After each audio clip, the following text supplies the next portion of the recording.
Мурдагы президент Алмазбек Атамбаев сот иштеринин жүрүшү боюнча мамлекет башчысы Садыр Жапаровго жооп берди. Атамбаевдин кол жазма катын 28 мартта Социал-демократтар партиясы жарыялады. Анда Атамбаев коюлуп жаткан айыптарды четке кагып, ырайым сурабай турганын билдирди. Катта мен башкаларга окшоп ары жазбайм, ырайым сурабайм. Ырайымды күнөөсүн мойнуна алгандар сурашат. Мага козголгон кылмыш иштердин баары тең чындыкка дал келбейт. Абактан өлсөм да өз жеримде.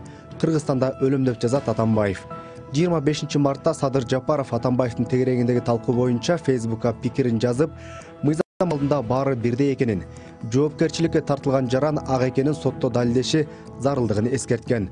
Өзүнө кыянаттык кылгандарды, анын ичинде Атамбаевди да кечиргенин айтып, өч алуанын табиятында жок экенин кошумчалаган. Кыргызстанды 2011-2017 жылдары башкарган Алмазбек Атамбаев жакында Батукаев иши боюнча 11 жылга эркинен ажыратылган. Президент Садыр